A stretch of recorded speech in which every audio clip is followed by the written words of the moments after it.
Welcome into the Jordy Culotta Show. Wave your hand out there, baby! Shout out to the show. She puts the pinky into the nostril. Man, look at that. Healthy competition, there's nothing like it. Y'all grow up. The line's wrapped around the stadium. Different strengths. Mm-hmm. I just lost a tooth. It's going to be fun. You know, we might have a story. I love what you're doing there. Ogeron wants to take us fishing this afternoon. Sharif, you play for the bad boys of the SEC, man. We don't apologize to anybody. A lot of people are saying you're going to be wearing number 7. I don't really know. I want to. He look crazy, Bill. Good feet on the old man. This is some back you know, I love. We'll be right back with the Jordy Culotta Show.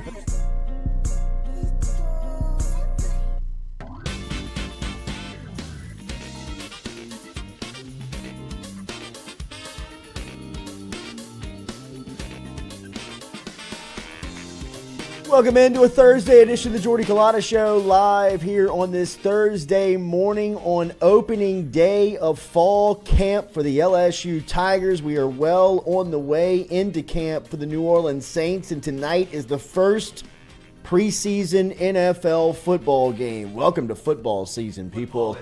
Little NFL action tonight, too. Yes, indeed. Who we like? Jets, Browns? Just the ball. Absolutely. It's good to have it back. Welcome back to football season. If you don't mind, hit that like button, share button, comment button. As we are live here talking a ton of football, we will give you a season preview for LSU here on the opening day. Talk all position groups, all the names, everybody who's going to be reporting for fall camp as we get ready for another season here where LSU feels like a contender heading into the season. On the way into the season, they get a little bit of adversity yesterday as the program did have a big announcement. We will catch you up on that. Remember, Daily, we're brought to you by our friends over at RMB Builders, Rhett Bourgeois and the crew at RMB. You can find them online at rmb-builders.com, and they can do it all for you. They can custom design a house for you.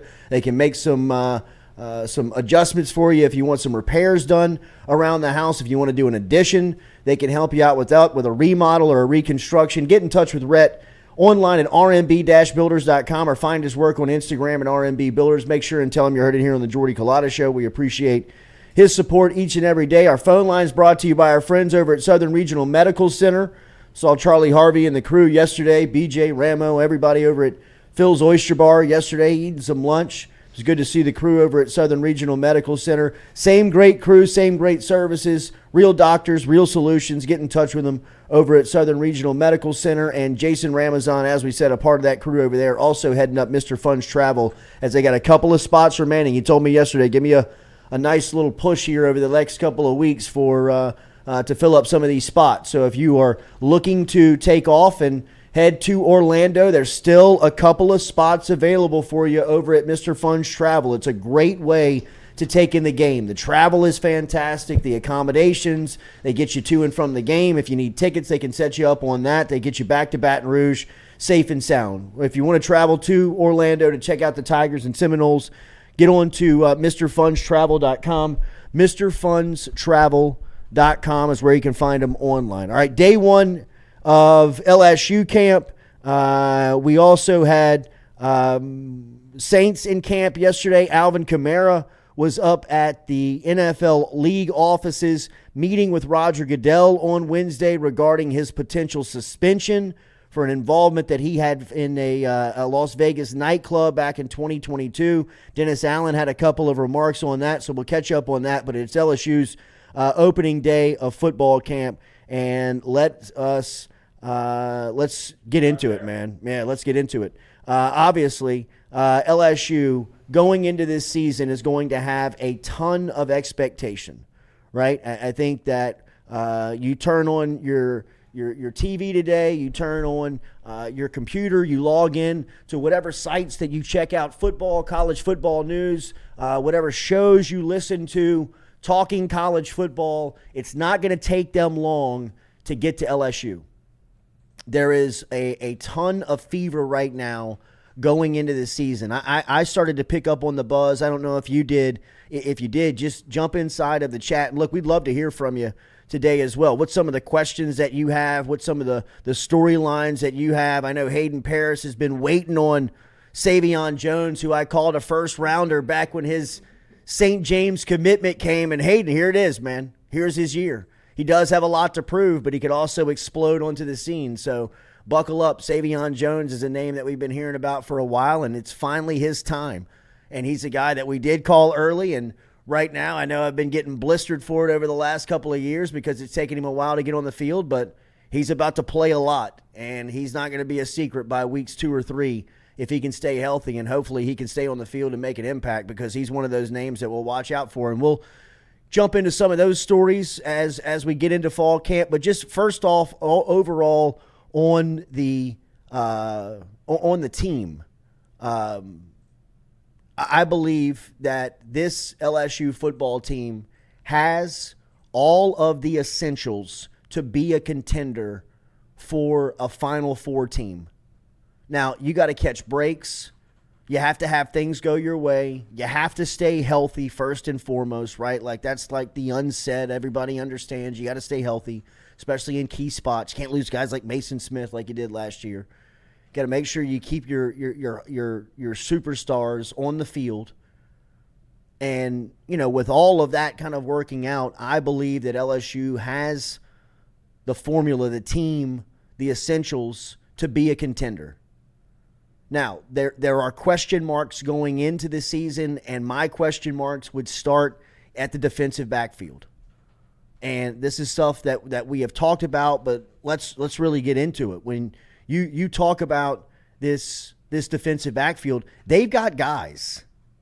They've got guys back there that if you look up in a couple of weeks and you see that, hey, the DBs are not that, it's not going to be surprising, right? But like the sense of just it being a question mark is the unknown, is the inability to really kind of turn the film on and say, look, they've done it at an SEC level for a consistent amount of time. That to me is the issue, the question mark, right? Like that's what Brian Kelly out loud in public when he speaks about his team. He believes if there are any red flags, it would be the depth in the secondary to keep up with the deepest teams in America. Georgia, Alabama, Ohio State, Michigan. The teams that are contenders going into the year. LSU is in that mix, but there are some question marks about it going into the season. My question marks would start with defensive back. Just who's it going to be? Right? I think going into the season, I like the combination of guys like, I think Denver Harris is going to, at some point, going to emerge as being DBU's cornerstone at cornerback. Right? Like every year you got one DB, whether it's in the free safety, the strong safety, the corner spot, even a nickel position where you're like, man, that's the dude. That's the guy. That's the guy that can kind of wave the flag that LSU is DBU. And they've lost their way here for a minute, but Denver Harris fits the bill of what they were looking for when they were in that mold. I mean, that's a pro. That's a shutdown corner. That's an athletic, freaky type of athlete that you can put out on an island and say, hey, man, shut down half of the field. Guys at LSU has consistently had since I've been watching them. So they got the players back there. You just wonder, can they do it for 10, 11, 12 weeks consistently? And look, we talked to Greg Brooks last week, and I think getting him back was, man, it was such an enormous story of the offseason that may have gotten lost a little bit in the build-up to the season because it happened, kind of fresh after the year ended last season. But, I mean, to get a guy like him back in the locker room, just to be able to have some stability. I don't know if anybody saw the hype video that LSU put out kind of closing up the offseason and getting ready for fall camp. But I love the way that they, produced the video in allowing some of the audio of what the players were saying. Some of the leaders on the team were saying in the locker room, in the weight room, on the field. I mean, you had guys like Will Campbell, Jaden Daniels, Mekhi Wingo. Right? I mean, like some of the leaders out there at the end of that video, I thought one of the quotes that really gave me goosebumps going into the year was Major Burns closing out the video by saying, I didn't sign that dotted line for NIL. I didn't sign that dotted line for awards. I signed that line for a national championship. And that's how the video closes, of a leader in the defensive backfield speaking to the team about what the goals for the season is. So while Brian Kelly may be out in the public saying, hey, look, there's some red flags in our program that we believe we need a little bit more depth at defensive back to compete with Alabama and Georgia. It's politically probably correct. But you close that door behind him and he walks in front of his team. He's not telling J.K. Johnson he doesn't believe in him. He's not telling Zy Alexander, hey, man, we don't believe that you can play in the SEC. He's not looking at Denver Harrison saying, we're waiting on you to step up because you're our guy. Right? I think he may be out in the public playing the right card. Inside the locker room, you hear what the team's saying. I mean, the true goal, it's one thing, like Jay Johnson sat here a couple of weeks, it's easy to say it. We want to win the national championship. Do you? Do you really? Because that's really hard to do, no matter how good you are. How good was the LSU baseball team this year? I mean, $40 million worth of picks in before you get to selection 3. I mean, And you still went to a game 3. Right? I mean, like, you still had to grind that thing out, play every game that was possible on the season to win it. It's hard to do, man. I'm not saying anything that, anybody in this listening audience doesn't understand, but it's just, it's easy to get out here and say, we want to win the national championship. It's easy for Major Burns to stand in front of his teammates and say that, but Major Burns knows that, hey, man, once that video's off, once everybody's kind of out of the building, so people are still going to be looking at him wondering, hey, man, we're following you. And look at where he left. Yeah. He knows that he's essentially missed out on national championships by coming to LSU, but now he wants to get back to the mountaintop. I don't think they put that even in the video if the whole staff didn't believe it and everybody that works around LSU. Sure, it's a great soundbite, but there's also times when they edit that thing, like, don't put that in there. But it shows where the belief in is, first of all, in the team within the building, and then what the coaching staff and everybody in the video department thinks about how good LSU could be. And you talked about Denver Harris. Those are the two. Denver Harris and Greg Brooks are the two cornerstones of the defensive back room. If you don't get Greg Brooks back, you're in a pickle. If Denver Harris doesn't perform this year, you're in a pickle. Mm-hmm. So those are the two capstones, and I believe Brooks is probably going to have a breakout year this year, where it feels like he's going to have a lot more on his plate. He's kind of the same thing with Jaden Daniels, where you have a year in, you can get comfortable, get your feet set, and like, all right, I know how to do this. Absolutely. And then get back in it. A lot of rumors around him wearing 7. I don't know if that started on this show. But then there was a little teaser trailer that came out with the Brooks 7 jersey. So, a lot of smoke around him and having a good year. So a couple of things. Really, we're so excited about getting into camp and previewing the season and everything. They got a couple of storylines here I want to get in front of before we really kind of dig in and start talking about, what's going on the field. One of them is dealing with a coach that is look, this is serious, man. Obviously, with an announcement that came yesterday, LSU defensive line coach Jimmy Lindsay will be away from the program as the team reports for fall camp today. Brian Kelly put out a statement yesterday via LSU football stating that defensive line coach Jimmy Lindsay will step away from LSU's football program as he deals with a personal health matter.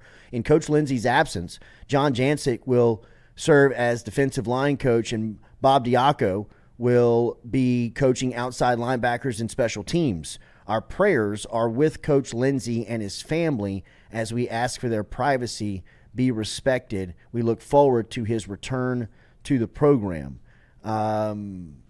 WBRZ and Michael Cobble reported after that release was put out that Lindsay was taken to the hospital by an ambulance out of precautionary reasons on Tuesday afternoon. So Lindsay, obviously, who replaced Jamar Cain at the position of defensive line coach in the offseason, has been at South Carolina the past 3 years. He was with Western Kentucky, Georgia Southern, and Furman. Before that, LSU is now going to have to, and look, first and foremost, obviously, you want to have Coach Lindsay, his family, his health, everything at the top of mind right now, and make sure we keep that at the forefront. And that's what, needs to be the focus for him personally. Obviously, there's a lot of people in the program that are thinking about that, and we want to make sure and be a part of that group that are, thinking and wanting to pull through for Coach Lindsay and praying for him to return as fast as possible. And, that is the most important thing. And that obviously was what Coach Kelly was, paying attention to and really talking about yesterday afternoon. That is established, right? Now, on the football field, this is going to be a bit of a shakeup here for LSU. Specifically, I think the part that really takes on the most adversity is John Jancic, now coaching defensive line.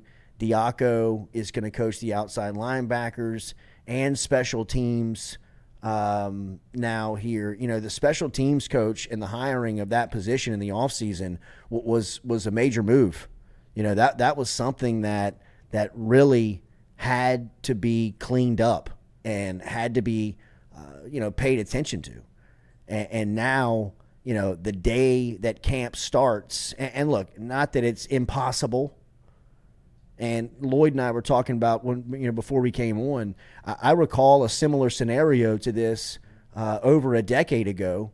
It was actually my first fall covering LSU football. I was over at Guarantee, and I remember sitting in Guarantee's office upstairs. It was Moscona, me, Hannah Griff, the crew, and we get a press release that comes across either some social media at that time, might have been Twitter, that said LSU's called a special press conference like in 30 minutes at Ops. And you're like, what is going on? And you get up there and they make an announcement that their recently hired offensive coordinator, Steve Cragthorpe, had been diagnosed with Parkinson's disease at that time. And he had not coached a game at LSU, very similar to the situation that Coach Lindsay is in, where he was hired in the offseason, and right before fall camp began in the offseason that he was hired, he became ill and was, in Coach Cragthorpe's spot. I mean, he was replaced by Steve Ensminger as the offensive coordinator. Here with Coach Lindsay, Brian Kelly says that they look forward to his return to the team, but did also announce in his absence that there's going to be a shakeup in the coaching staff. So, look, obviously that 2011 team played for a national championship. They were able to deal with the adversity of that early on and, able to handle that throughout the season. You just wonder if the effect of this will be able to be, dealt with LSU. I'd imagine that it would. When you got guys like Mason Smith and you got guys like Mekhi Wingo, a part of that defensive line group, that, for the most part, I would say that, 90-95% of the coaching that you can do with those guys in college football has been done, right? I mean, it's just about getting those guys and keeping them in shape and working on their technique every day. I mean, you're not really going to teach those guys at this point in their career anything new at this level. So, from a leadership and an understanding standpoint, I think they can, kind of keep this thing moving. But, one of, as we were giving a preview to the season, and I kind of got into it and was saying that, one of my overriding concerns about the year is just the lack of depth. Not even the lack of depth, really. I think that's kind of the wrong way to put it. I just think the unknown of the defensive backfield is my, Jordy, what do you think about the season? Well, I think they're going to be really good. I think they got a chance to contend. What's your biggest question mark? The unknown. The curiosity at defensive backfield, right? I mean, can J.K. Johnson step in and play opposite of Denver Harris? Is LaTerrence Welsh going to have that fall camp that people anticipate? Maybe he steps up and grabs that spot. How good's Deuce Chestnut? Where does he fit in? Zy Alexander. I'm looking forward to seeing guys like Matthew Langlois in that defensive backfield. I'm talking about, I want to see everybody. Toviano. Jordan Allen. Absolutely. Toviano.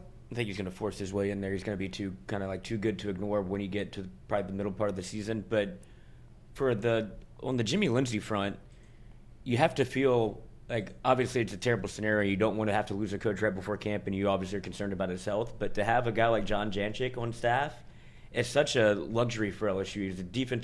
He's coached defensive line before, but he's been a part of so many good staffs and been defensive coordinator in so many stops. It's a great person to be able to have on your staff that, okay, we trust him to step up. He's obviously was coaching they brought him in to coach the linebackers as well, so somebody has to take that role.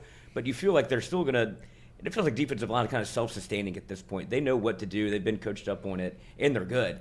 But to have somebody like that be able to at least overlook them, you feel like – it's not a scenario where who's watching the defensive line where you don't have a coach out there. Like Brian Kelly has put the necessary steps in place to where you feel comfortable that LSU football and practice is going to be able to at least move on while you lose a coach. Like having that, he's just a defensive analyst, and now he's Absolutely. outside linebackers coach, and he's moved his way up. Now he's a defensive line coach. He's wearing a lot of hats, but at least you have somebody that has the ability to do so. Yeah, no, I agree. I think that, having a guy on staff or having multiple guys on staff that have been in multiple positions on staffs before is always a really good thing. I mean, somebody that, can either step into a room and apply a little bit of knowledge and give some consultation where, just a different set of eyeballs or a different voice is always good. Or if you get into a situation like this, worst case scenario, on the day before fall camp, you lose a position coach and you got to look around and say, hey, man, somebody's got to step up, right? And going back to what we were talking about, really from the going into the season, as I said that, my top concern is just the unknown in the defensive backfield. And, we had somebody inside of the chat asking if we believe that Denver Harris is going to be a starter. I believe that Denver Harris has to be a starter. If LSU is going to be their best, if you want LSU to be the contender that I believe they can be, or if you believe that out there, Denver Harris has to be one of your starting cornerbacks. Because I'm just telling you from a natural skill set standpoint, just like roll out of bed and you're like, hey, man, y'all sprint. That's the one. That's the one that has to figure it out. That's the one that has to be a competitor in week 9, 10, and 11 when, his hamstring's tight and his girlfriend's mad at him and stuff's going on off the field and he's a little, he's not healthy. He's still got to be out there and competing. I think that's what they're concerned about with Denver Harris. It's not whether or not he can cover. I mean, look, turn the film on from last season at Texas A&M. He was a true freshman in the SEC. At the midway mark of the season, he was an All-American. And then he's doing some stuff off the field that you're like, yo, man, what's going on? You're one of the best in the league right now as a first year player. Get out of the parking lot. But it was, young and dumb. That's just, we've all been there. Where it's like, would we like to have that decision back? Yeah, I think so. Yeah, we all got those choices where you're like, bro, you were doing 80 in a parking garage. And I think he was so out of sight, out of mind at A&M. It felt like he wasn't home. you talked a lot about how his relationship with his dad or his stepfather that went to LSU. He wanted to be at LSU, and sometimes when you're at a place where you don't want to be, you make decisions that maybe I'm trying to self-sabotage a little bit. It's like, good, kick me out. I don't care. Yeah. If you get to LSU and you're checked in and you wanted to be here, that's the difference. And look, man, I'm telling you, I know this firsthand. And sometimes in this business, you have great relationships. We have great relationships on this. Tack Miner was my college roommate. I mean, like, he and I talk all the time. Tack Miner is Denver Harris's dad, essentially. Right? I mean, like, he's his stepfather, but I mean, like, he's been his dad since he was a kid. I mean, that kid wanted to be at LSU since the time that he could think about playing football at the next level. Tack used to take him back to football games all the time during those influential ages of 10, 11, 12, 13, 14. You see that stuff, and the lights are bright, and you see Derek Stingley and Grant Delpit and Greedy Williams and all these guys like coming up, and you're like, man, I can do that, and I can run out of this tunnel, and all these people are going to be yelling for me. Like, I want to do this.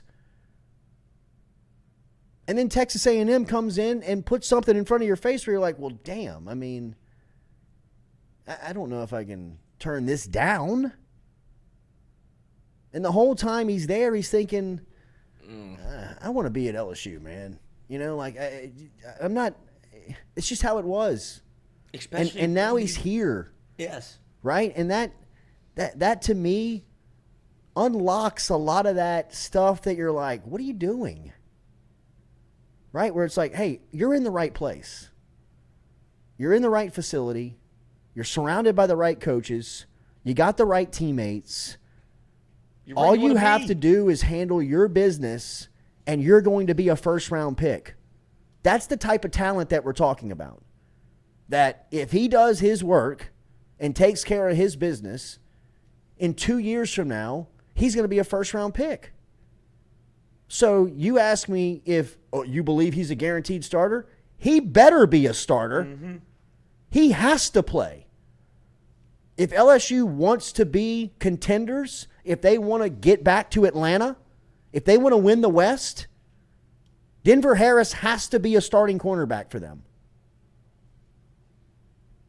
And somebody has to step up on the other side. That's really the argument. That's the debate. That's the, is it going to be J.K. Johnson? Is it going to be LaTerrence Welsh? Is it going to be somebody that we're not even talking about?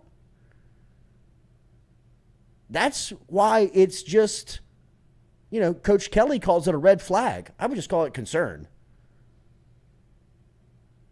Coach Kelly has also been underselling this LSU team he's been trying to get in front of it for a minute, because we were talking a little bit off air about Sean Payton and how he's handling the scenario in Denver and how he's been talking a little bit, trying to almost convey confidence in himself and in Denver and in Russell Wilson. Feels like you don't have to talk that much about it and kind of convince people if you actually believe it. Brian Kelly is tempering expectations because he's like, this thing could, and it doesn't. Obviously, he has to do that because LSU's coming off back-to-back national championships in women's basketball and baseball. So he's like, oh, I can see where the guns are pointed at me now. And so he's like, oh, look, we don't expect a national championship in year 2, but if things go the way that they could, LSU will be in title talks. Oh, he's playing it right. Yeah, you can't. He's playing, like, oh, yeah, we might be one of the best teams in the country. He's playing it beautifully. Yeah. He's like, we're a year away. Ideally. Yeah. Really. Yeah. We're really a year away, but like behind closed doors, he's saying, fellas, this comes together. We can win this whole thing. Yeah. Win this whole thing. You know what I mean? Like, catch a couple of breaks, ball bounces your way. Stay healthy. You should be there. That's the thing with LSU is that you're almost nitpicking trying to find like weaknesses. When you go to like a Denver Harris, is he going to be? You haven't heard anything about him being in trouble at all, and he's been here for an entire summer. So it feels like you feel comfortable and confident that he's going to be a starting cornerback and be the player that you saw for half a year at Texas A&M and 4 years in high school. Turn on his high school He's film. He played at one of the good. high school. He played at one of the best high schools in Texas. They played for 2 state championships. He was the best player on defense those 2 years. He was guarding every big-time wide receiver in Texas he locked up and guarded. This is – look, man, this is not a debate. This is also coming from LSU, people inside LSU, that they're like, yeah, the dude rolls out of bed and he's a pro. We just want to make sure that weeks 7, 8, and 9 that he's checked in and competing. And they're challenging him. And he's responding. He's got to play. He will play. You know, Stan, he's got to earn it on the field. He's going to earn it on the field. Like, nobody's saying that he's just going to get this job. What people are saying is that he's so much better from just a natural skill standpoint. Naturally gifted. God looked at him and was like, here's a little bit more speed. Here's a little bit more vertical. Here's a little bit more ball skills. A sprinkle of talent. Right? Like, and that is when you go out there, it's very obvious. You know what I mean? Like, even in a line standing next to 3-4-star guys, you're like, wow, that guy right there is faster and jumps higher and a little bit better than everybody. So, you know, look, that's just it's he's got to work out. That's a big storyline. The other thing that I think is a storyline that has to work out, and again, a little bit of an effect here of what's happened over the last 24 hours with Coach Lindsay, is special teams. I mean, look, I feel great about Jay Bramblett. 5th-year guy, transferred from Notre Dame. I think he's the only player that followed Coach Kelly from Notre Dame now since Logan Diggs has come over. But last year averaged 45 yards per punt. Like that, look, man, you can win with that all day. I got no issue on Bramblett. I think he's going to be a stud for this team throughout the year. Damian Ramos, or whoever is going to be the place kicker, the field goal kicker, is you know, man, that was a story last year for LSU. You know, and I think, you know, look, changing over the special teams coach was a must.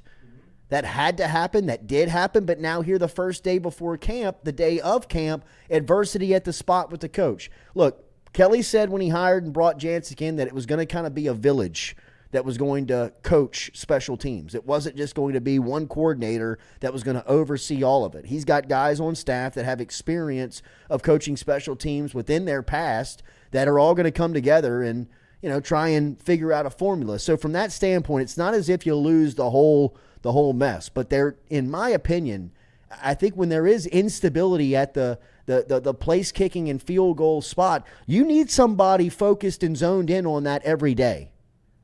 Like coaching that up.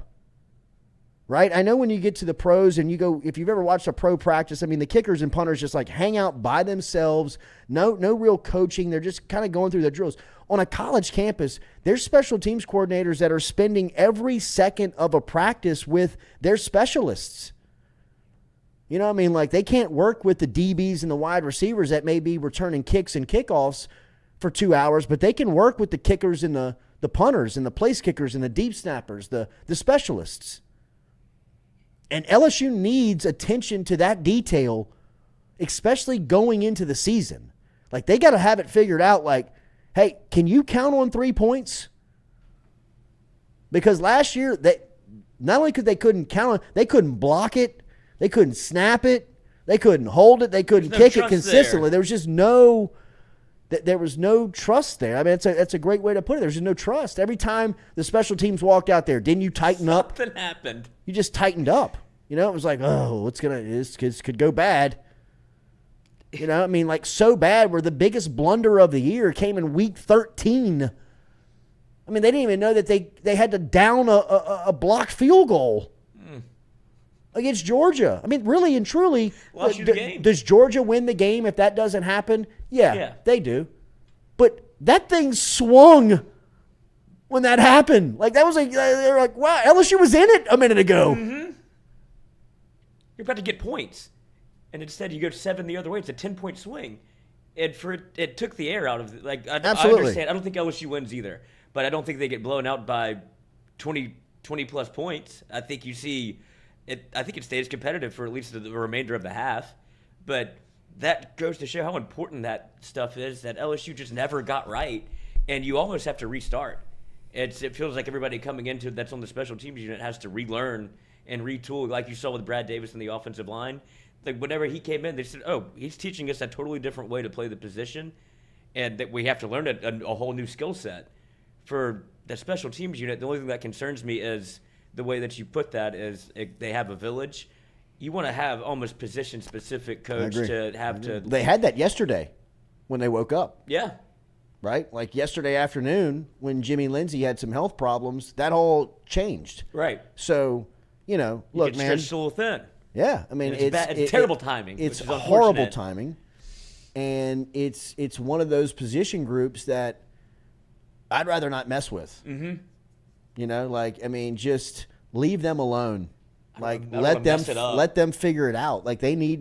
There needs to be some pretty intense coaching on that position for the next 4 weeks.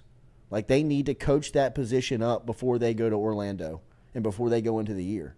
That position was not coached up. It was not. It was a relatively unknown every single week of what it was going to be, who it was going to be, who's returning punts, how they returning punts, who's returning kicks. It was all just trial by fire. A lot of that stuff needs to be figured out right now. If it's Greg Clayton back there just catching everything from a fair catch standpoint, fine. Let that be your identity. Cool. Get the ball to Jaden Daniels in that offense and let him go to work. But if you're going to have a playmaker back there, find out who that playmaker is now. And if it's Aaron Anderson, have him returning punts and ready to go in week 1. Look, man, I'm not going to sit here and tell the coach how to coach the team, but it's just stuff that you saw last year where you're like, whoa, they're still figuring this stuff out? Malik Neighbors, Jack Bash, Greg Clayton. Mason Taylor on the backside of a field goal? What's going on? What have you been doing for a month? You know what I mean? That is what needs to be focused on starting today. And I think, a little bit of the adversity of yesterday really kind of affects this position. And that's the part for me that that's the concern of the on-the-field effect of what happened with Coach Lindsay. Right? Like I said 30 minutes ago, first and foremost, Coach Lindsay, get healthy.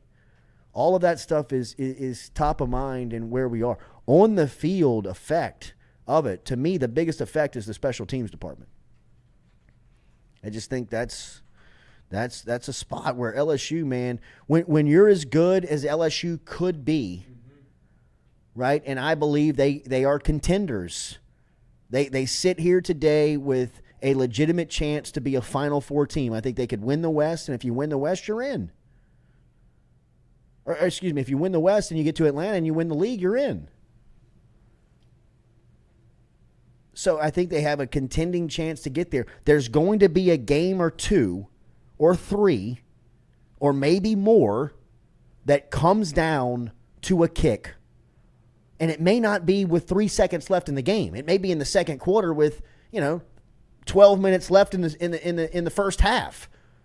And they line up a 42-yarder where they're in a war that points matter, and they got to be able to snap it, block it, hold it, and kick it with all types of confidence. Mm-hmm. Right? They have to be able to do that, and this is where you make those kicks over the next 4 weeks. They have to have it figured out, because that is that to me on a really good team, you have to have that. You got to have that tightened up. I mean, that's why you never had confidence, in my opinion, of LSU last season. They never really could be great because they just didn't have all three. They didn't have all three of their departments taken care of. I mean, offensively, they started to figure out. Defensively, they started to figure out. Special teams, they regressed. The entire year, they got worse. Every single week. Well, the baseline changed a little bit. You went from not being able to catch a kick to at least being able to catch a kick, but it never got better in terms of I feel like now we can return one. If you're on the special teams, you're still let's just catch it. It got to the point where you literally put in a walk on. Yeah. What can you do? I can catch punts, coach. Yeah, man. Well, can you ferry? Yeah. We talked about it a little bit earlier in the week where you held your breath when Greg Clayton walked out there for the first time because you had no idea what was going to happen. It's we've gotten to here. And, salute to him for stepping up and being able to take on that role because there was no more pressure on anybody that night than that one punt when he went back there. It's like, can he do it? The whole stadium stood up for a punt. Yeah. Not because he was going to run it back either.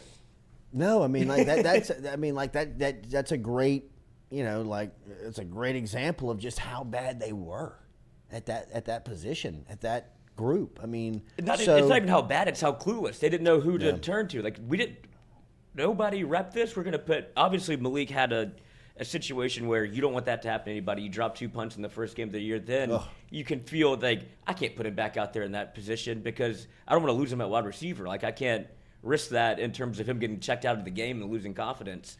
But so they got that straightened out. Then he put Besh back there, and then it just becomes this revolving door. It's like, we didn't have a plan if Malik did this. Remember Daily, we're brought to you by Ochsner Andrews Sports Medicine Institute, treating more than 30,000 athletes a year with innovative treatments for sports injuries. If you want to find out how you can make your appointment today, you can visit Ochsner online at ochsner.org/sportsmed.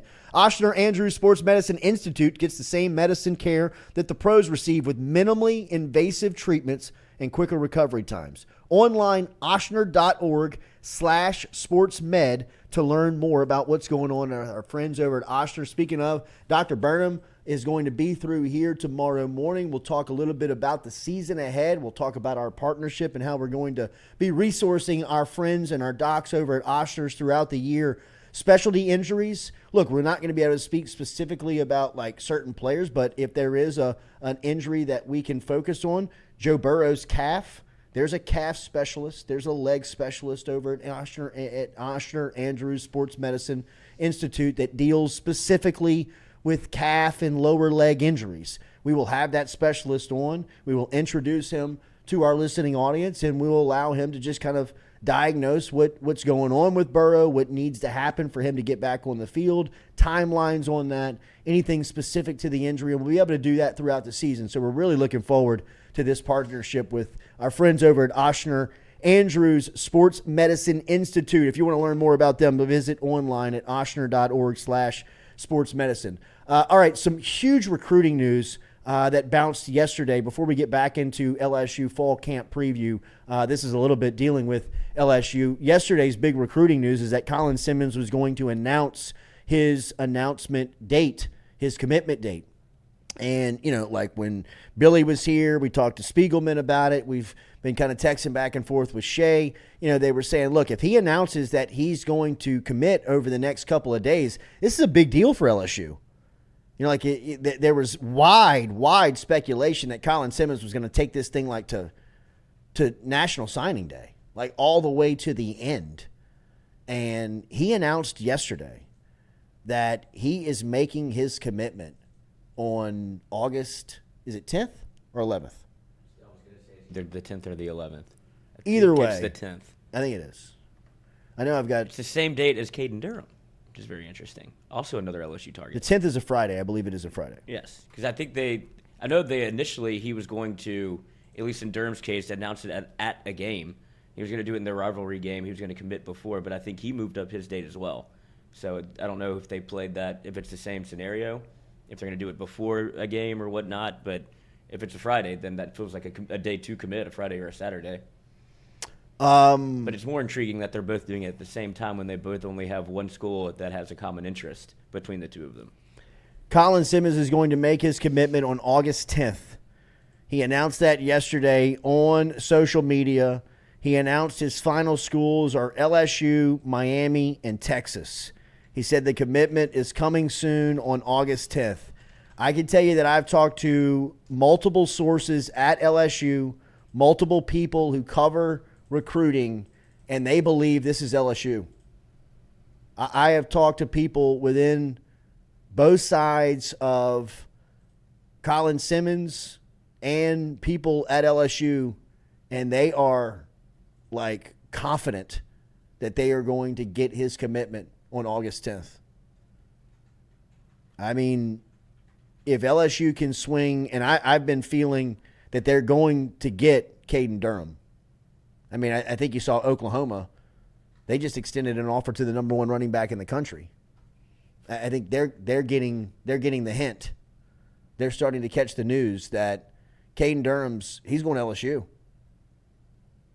And LSU looks like they're about to dip into one of the top high school programs in the state of Texas that has two of the top players on everybody's board in that state. Texas and Texas A&M's top players on their board. The line starts behind Simmons. Everybody's line starts behind Simmons. LSU's line starts behind Simmons.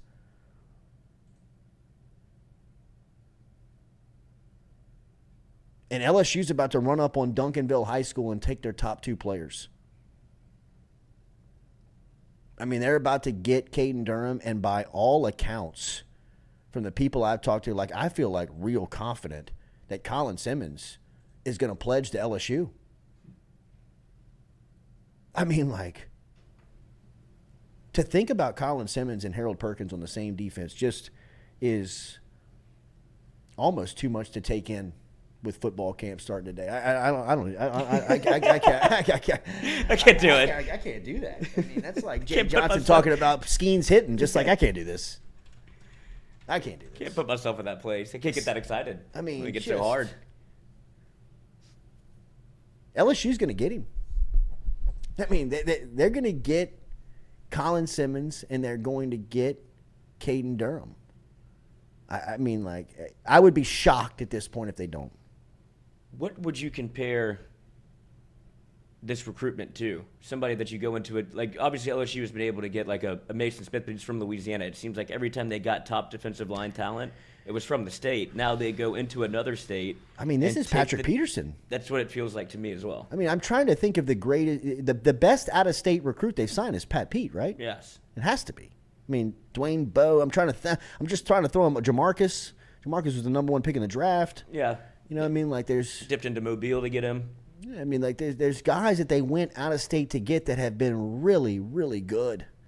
You know, but I mean, primarily they're from the state, and so to go into Texas and take the top player out of that state, there, you know, in an NIL world. Right. Where Texas and Texas A&M have not shied away from, like, it's they're playing like the same game. How much does it take, bro? Like, we'll give you everything. Like, here's everything. Keys to the castle.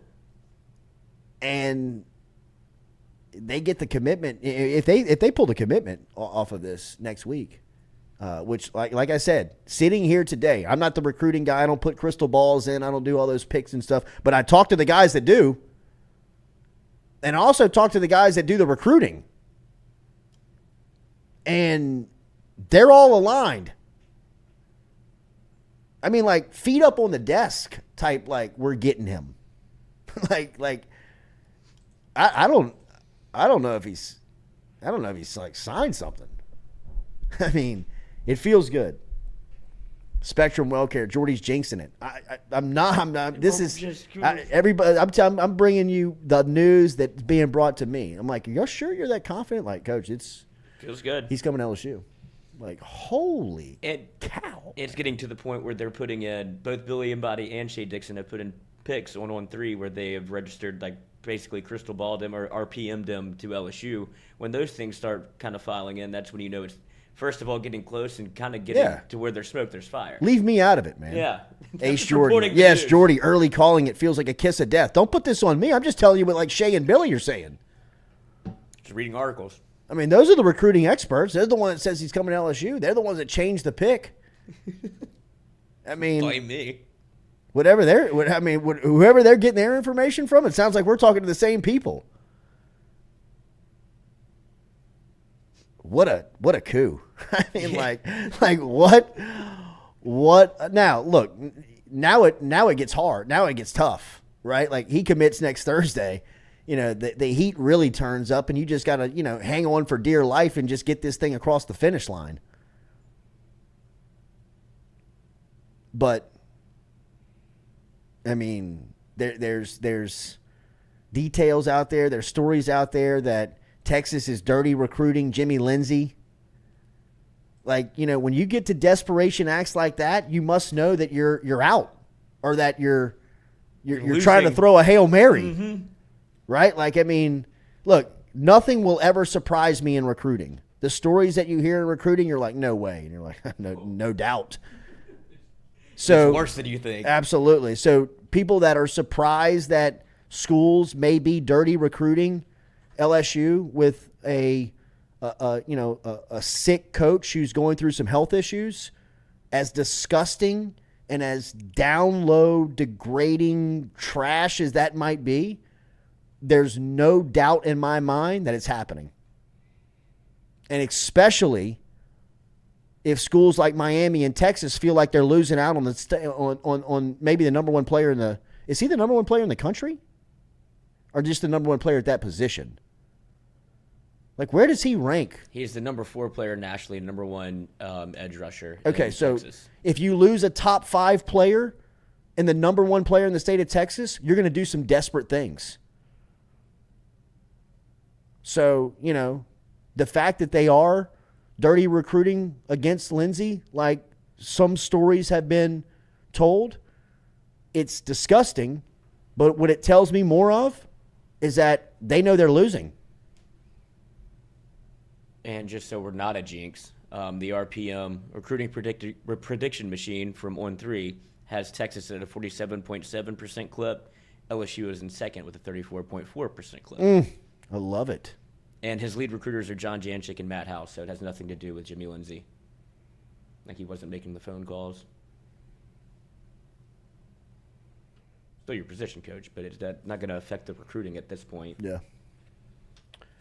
I think Uncle Frank's actually leading the charge on this. Of course he is, but you got to they put some names on Sure. On3. You can't just always say Frank. Right. But it is. Take this one for the resume, boys. Yeah.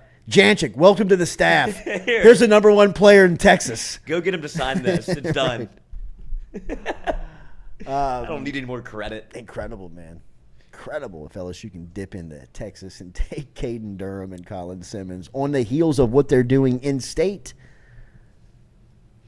I mean, like, it's not as if they're swinging and missing in state. They got 8 out of the top 10 players. I mean, they're closing ground on Dominic McKinley. And I'm not closing the door on Wardell Mack. I got Frank Wilson leading the recruitment in the city of New Orleans against Florida. All right. Corey, I know we were boys, but I mean, not even Corey. Jabbar Jalouk. yeah. Hell, Billy Napier. Bring it. I mean, if you beat Frank in New Orleans, tip of the hat. Tip of the hat, man. I mean, really. I mean, at that point, you cheating or no cheating. If you're going to beat Frank in the city of New Orleans, you better come ready to fight. And until I see somebody win that fight, I believe that Wardell Mack will somehow end up at LSU. Today, it seems impossible. Long way from the finish line. Same thing I would say about Colin Simmons when he commits next week. Whether he goes to Texas or whether he goes to LSU. Wherever he goes, it's still going to be a long run to the finish line of putting up with recruiting. Now, from Simmons' standpoint, he can close that stuff off and he can make it go away, but it's always going to be there until he ends up on campus. So, the erotic dreams that I have about Harold Perkins and Colin Simmons on the same defensive line coming off the edge is just disgustingly nasty.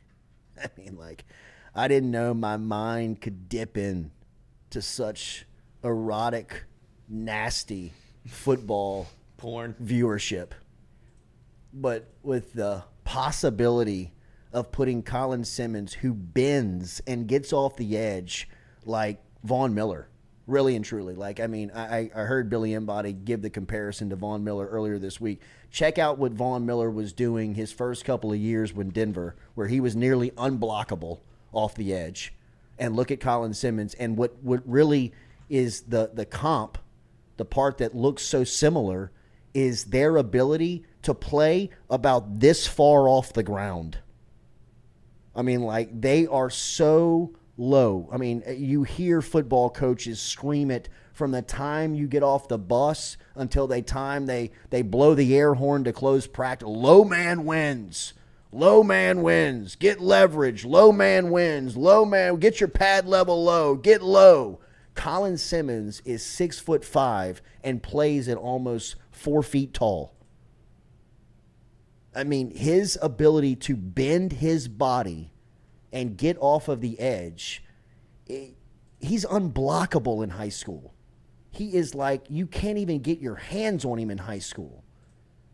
And he's a guy, he gets to the SEC. I'm not saying he's going to be like Perkins and shock the world every week, but you put him opposite Perkins where you got to pay attention to a third-year guy in Harold Perkins who's the best. I mean, watch this dude get off the edge, dude. Like, he does not get touched in high school football. I mean, he is, look how low he dipped on that guy. That guy couldn't even put his hands on him. I'm not saying that right tackle is any good. He's probably not, but I mean, they can't even touch him coming off the edge. The dude is 6'5". Look, I mean, like, gone. See ya. I mean, that's a big dude trying to block him. I mean, I'm not willing to say all these guys suck in Texas high school football. I mean, like, this guy just whiffs. I get it. It's a highlight tape. You can handpick the plays, but I mean, like, every single play, nobody touches him? They can't even touch him. He's so good. He looks like a Ferrari next to a bunch of, like, Camrys. Fiat. I mean, it is just, you're telling me that you can put this guy opposite Harold Perkins. And, like, I hadn't even brought up Deshaun Womack or Quincy Wiggins. Like, Deshaun Womack's going to be a sophomore with this guy. It just, man, the guy is Elite. He is such a premier athlete. I would love to see him, like, in the open field. I'd love to see him, like, on a breakaway on a basketball floor. I'd love to see him track a fly ball in center field like Dylan Cruz. Like, I mean, he's just freaky, man. I mean, the ability to get off the edge in football is one of the most premier athletic things that you can do. That's why those guys are the second highest paid dudes on the field. I mean, behind quarterback, who's the highest paid position on the field? The guy that's trained to sack the quarterback. I mean, and Colin Simmons, Look at this. 4 years. Look at that. Look at that. That is, I mean, rewind that. That's probably 500 pounds of human being that he just split and did not, those guys couldn't get their hand. Like, he just, look at this. So, I mean, like, that's a 260-pound guy and a 180-pound guy. I mean, that's nearly 400 pounds of just people that just can't even touch him. This is so elite. Oh yeah, you're gonna go over 14. Look at that guy. I mean, like, he just, like, that's the lion in the open Sahara. Cheetah. Like, just like chasing down the antelope. Yeah, imagine playing Duncanville. No. I'd be hurt that week. Especially if you're the quarterback. Oh. Yeah, LSU might get a good one. I know I'm not bringing up Deshaun Womack. I'm sorry. You know, I mean, Harold Perkins has me so drunk on football that I can't get past him. Texas But, football. I mean, Perkins is a NOLA native, though. Yeah. I'm not giving Perkins. Yeah. Texas is not claiming Harold Perkins. They don't get a chance to. He's a Katrina kid. Yeah. He's NOLA. He's all of New Orleans. Uncle's Twitter handle is Mr. 504. But, I I mean. think he knows where he's from. Yeah. Colin Simmons, if he pledges to LSU next, I mean, I wish you could call him up. Yeah. I mean, really. Paul schemes it. I mean, yeah, exactly. I mean, can he do the Quinn Ewers thing? Can he graduate early and get to LSU like tomorrow? Because, I mean, what about a third down package? I don't even want to do it. I mean, Mason Smith, Colin Simmons, and Harold Perkins. like stand them up. Yeah. Like stand all three of them up. The defense where nobody gets in at like a 3-point stance. Until the snap. Yeah, it's Just like, I don't know like where it's get coming low. from. There's like got no clue where it's coming from. When's the last time you've had, like LSU had two premier edge rushers if they're able to land Colin Simmons and obviously bring Perkins back? I mean, I wouldn't say it was an edge rusher because I think of like the 2006 team. Who was opposite Tyson Jackson? Was it Kirsten Pittman? Mm-hmm.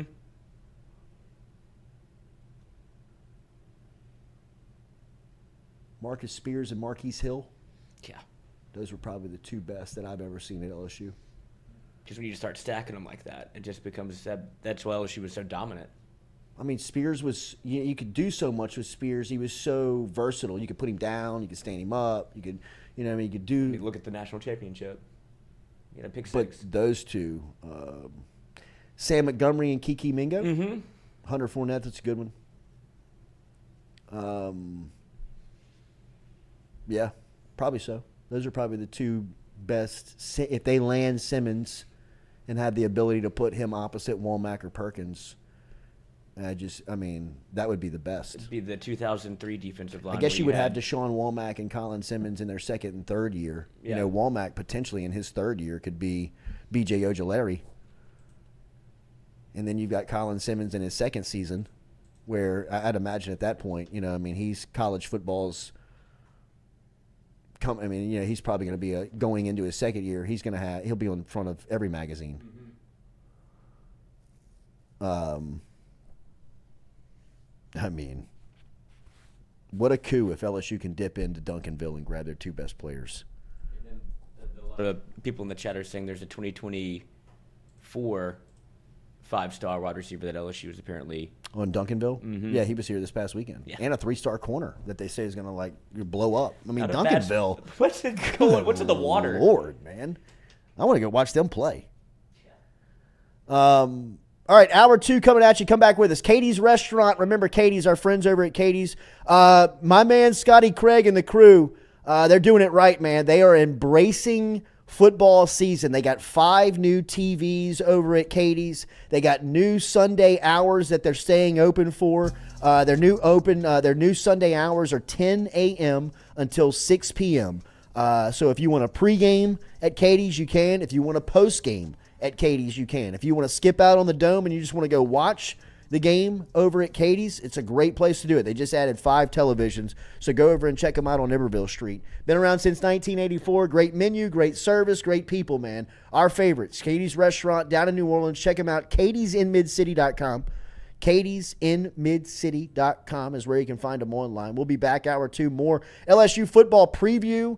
Don't forget about our fishing rodeo coming up. If you have any questions, you can email in Jordy at jordyculotta.show.com, Jordy at jordyculotta.show.com. If you want to get a boat into the fishing rodeo coming up on October 8th, or if you're a sponsor out there and have any questions about how you can be a part of the fishing rodeo, get in touch with us, Jordy at Jordy Culotta Show. We've got all the information on social media, so check them out there.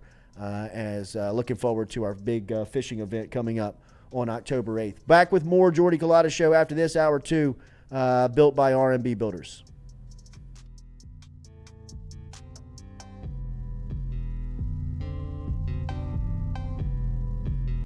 At Ochsner, we know healing is a team sport. That's why we've partnered with world-renowned orthopedic surgeon Dr. James Andrews to create the Ochsner Andrews Orthopedics and Sports Medicine Institute. Whether you're a professional athlete or a weekend warrior, our team of specialists are dedicated to getting you back in the game. So whatever your reasons are for reaching your personal best, we've only got one: you. Ochsner Andrews Institute. Long live you. Hey Tiger fans, when you're traveling through Natchez, Mississippi, make sure to visit Tom and Wright Granning at Go-Mart and On The Go Deli, where you can fill up your tank and your belly. Go-Mart has clean restrooms, community coffee, an awesome beer cave, and a great selection of anything you may need on your trip. Located at 4 Sergeant Prentice Drive as you're entering Natchez on the left. Also stop by Wardo's Po' Boys at 309 North Broadway on the beautiful Natchez Bluff, where the Po' Boys are so good you'll swear you're in Cajun country.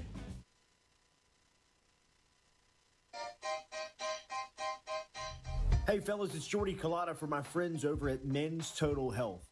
Guys, do you suffer from fatigue, decreased libido, erectile dysfunction, weight gain or loss of muscle mass, signs of depression, anxiety, hair loss, mental fog, general loss of interest? Then you might be suffering from low testosterone. Go see my friend Mike Roach and his great team over at Men's Total Health, over in Metairie at menstotalhealth.net, online. Stop in and see how they can change your life today. A simple shot and some knowledge from Mike Roach can get you back up, moving with your energy, get your sex drive back, build your muscle mass, make you feel young again. All online, menstotalhealth.net.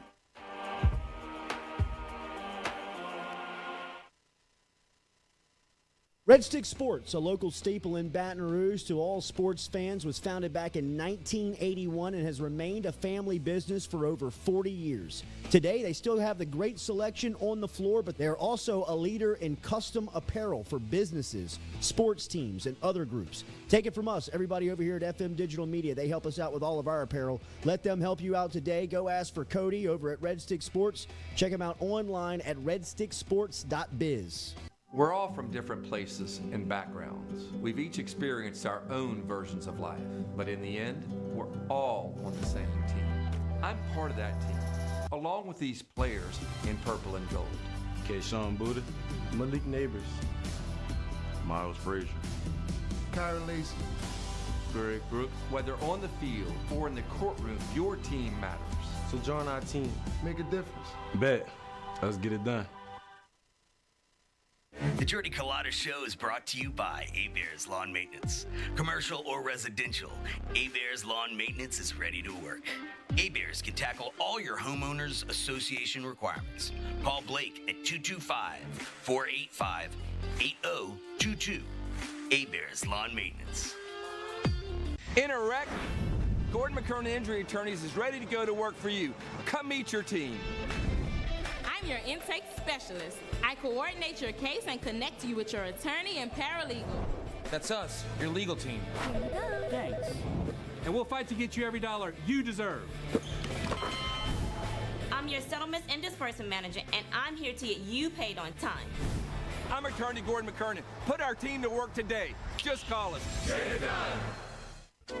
Are you looking for sound financial advice? Then get in touch with Daniel Newman of Edward Jones. You can call him today at 225-261-8262 or email him daniel.newman@edwardjones.com. If you're planning for retirement, saving for college, for children or grandchildren, or just looking for sound investment opportunities, get in touch with Daniel today, 225-261-8262, located on Magnolia Square Drive in Central. Daniel Newman of Edward Jones.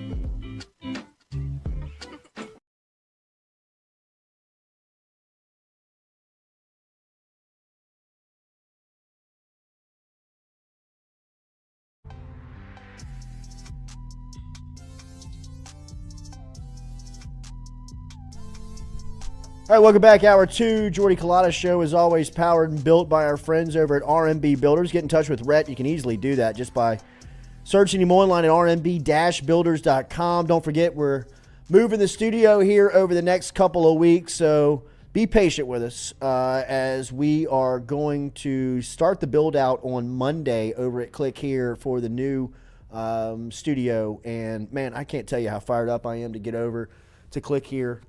Just being a part of that organization for the last couple of weeks and being on the campus over there, and the show will originate from the campus, which is over on Interline.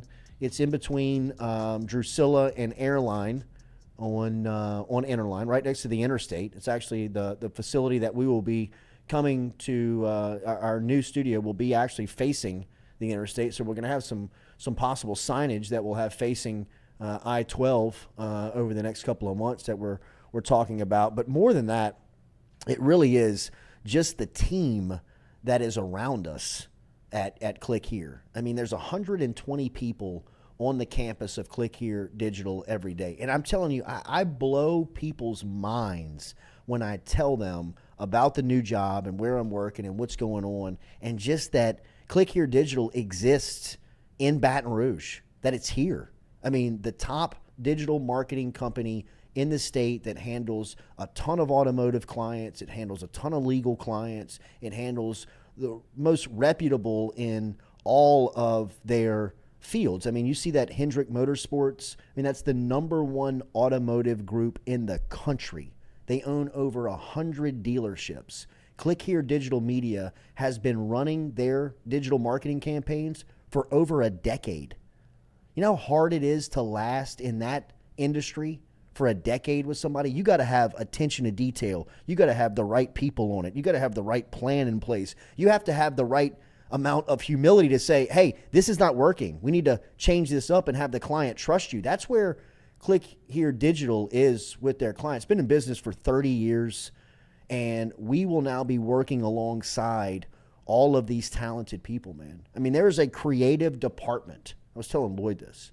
There's a creative department that is on hand, on campus at Click Here Digital every day, and they're producing all of, the images and videos that are going out for all of these campaigns for, these companies that they represent. And but look, man, by no means am I saying that it's not challenging and that it's not, things that they want to do, but it's very boxed in, right? And if you've ever worked with creative people, the thing that you really kind of want to prohibit is boxing them in. You're really just going to kind of want to let them fly. And, like when we've been talking about some of the things that we can do for the show, and, just the simple capabilities that they have over there that can make us look, sound, and feel, a lot more professional and a lot more, with the ability to grow the show, is really cool. I mean, it's a great partnership. It's a great place to work. It's a fun place to work. And if you are a decision maker, if you are in charge of setting your media, setting your marketing plan, setting your digital marketing plan, you have to at least look at Click Here Digital. I mean, you're doing yourself a disservice and you're not giving your company the best ability to grow if you do not at least look at what they do. They've created their own software that feeds back analytics to the clients that is unmatched. It is internal software that they have invested in and created, that the client has the analytical feedback unlike I've ever seen. I mean, it is so transparent and so A to B to C in explanation that, like I said, if you are a decision maker, if you are you sit in a position of power where it's your responsibility to oversee that stuff, get in touch with me. Really. I mean, we need to talk. ClickHereDigital.com. You can email me, Jordy at ClickHereDigital. Jordy at ClickHereDigital.com. All right, hour 2. We've been previewing LSU football here as camp opens today. What an exciting time around camp. And real quick, we'll have some boots on the ground too, a little progress report after Stewie gets done. That's right. Stewie's out there. We will be present at football camp. We will be abiding by all of the ruls. And we'll be staying anything breaking. We'll be staying in the right spots, and hopefully we'll have this coverage for you. So looking at the season real quick with LSU. And just a little season preview here as fall camp begins today. Everybody's healthy. Everybody's a full go. Teams at 100% going into the year, right? Like, hopefully they can get through camp with no injury. Hopefully they can get through, the first part of the season and stay healthy. I know that football and injuries, it happens. They coexist. It's a part of the world. But, you can also catch some breaks. And you can also, if you're a really good team and you're in shape and you're well prepared and you've done all your off-season work, you can stay relatively, from a health standpoint, you can stay above it for enough time to get the job done. If LSU can handle that, if they can have that happen to them, I'm looking at this schedule and I really see 10 wins when I look at them just out loud. I believe that they are going to – I think the Florida State game is going to be a great football game. I really do. I think you're looking at two teams that are very similar in not only the makeup of the team, but just kind of where they are in the trajectory of the season. I think that Florida State is becoming desperate. They want to get out of the ACC and they want to get into a league that matters. And I hear and feel their desperation. I feel very sorry for them kind of at this point because I don't know where they can go, man. I mean, they are legitimately a dog without a home. I mean, right now. I mean, they are. I mean, I have never heard a team, a program, a school, a university be so blatant about trying to leave a conference. I mean, they're like, get us out of here. Like, somebody throw us a lifeline. We will go anywhere. Somebody court me. But, like, this year, they've got a really good team. They've got a really good roster. Mike Norvell has figured it out from just a coaching standpoint. They got a good staff. I do believe, I'm going to be biased here. I'm going to choose LSU. I think LSU is going to win the game. I think it's going to be a great game. If they lost it by a field goal, it wouldn't surprise me. But I think LSU is going to win in Orlando and kind of really set the pace for the season. Sure, I'm excited. I'm fired up. I can't wait for, the news start coming out and want to see what's going on at camp and want to hear all the storylines. But, even through this offseason, I have believed that LSU's looked at this Florida State game with a sense of revenge to it. As bad as you played. And I mean, really, and looking back on LSU last year, that was the worst game they played by far. By far. Like, not even close. Arkansas might be second. Right, but I mean, like, still enough to win the game. As bad as they played, and they played putrid, you still got a chance at the win. At the end to win it. And you kind of think about what that ultimately meant at the end of the year, right? For the grand scheme of it, you captured what you wanted to accomplish. You won the West. You went to Atlanta. You were able to celebrate a good year. What if there's one more win on that record last year? Right? It does, it's a little shinier. So I think LSU wants this one back. I think Florida State wants to protect their state. They want to protect their, Orlando, their backyard. I just, I really feel like the loss last season kind of works in LSU's favor. Absolutely. And it pushes them over the top. So I got them beating Florida State in week 1. I understand that game can go both ways. I got them beating Grambling, obviously. I think they beat Mississippi State. At State. It's going to be an 11 o'clock game. It'll be a weird kickoff. But I think that, man on man, LSU's just a better team. I think they're better than Arkansas. So I'm 4-0 going into the last week of September where you travel to Oxford. Weird to travel and play Ole Miss this early in the year. Usually it's a month away where they play on October 30. You usually play Halloween weekend. But the schedule's getting shooken up, and they'll be in Oxford to close out September. They're better than Ole Miss. They have a better team than Ole Miss, right? It's on the road in the SEC. I get you, right? They've played 3 straight league games at that point. I think they beat Ole Miss. They're 5-0 coming out of September. First Saturday in October. This Missouri game, to me, is the one, when I look at the schedule, it's kind of the odd one, right? It's the one that, makes me kind of... It's not nervous, and it's not like fearful. It's just a little uneasy, right? Like, you've played 3 straight weeks. You've obviously probably gotten into some physical matches. Mississippi State's going to be physical up front. Arkansas is going to be, just kind of a slugfest like it usually is. Ole Miss is going to have something for you. So you've played 3 consecutive weekends of league opponents where, look, I'm not saying you're beat up, but you're a little hungover, right? I'm not as healthy as I was 4 weeks ago. I'm not as into practicing on Tuesdays and Wednesdays like I was a couple of weeks back. And I see Missouri on the schedule, and I see Missouri. Right? And human nature kicks in a little bit. This is where teams and coaches like Brian Kelly get paid. Kirby Smart, Nick Saban. This is where they earn their paycheck. This is where they establish themselves as a little bit better than anybody else, because you've got to fight human nature on stuff. Stuff that, just from a psychological standpoint is going to happen. And it's probably going to happen to some of your best players. So you're going to have to learn how to coach that. Not learn from Brian Kelly's standpoint. Guy's been doing it, 35 years plus. It's just that's where that has to be implemented. And that Missouri game to me looks like that week if I'm just looking at the schedule here in the first week of August. If I just I know that Mississippi State, Arkansas, and Ole Miss and Florida State are going to have their attention. I don't think that, they're going to overlook going to Orlando and traveling to play Florida State in the opening week, coming home on September 16th to your SEC home opener at Mississippi State. There'll be some buzz around that.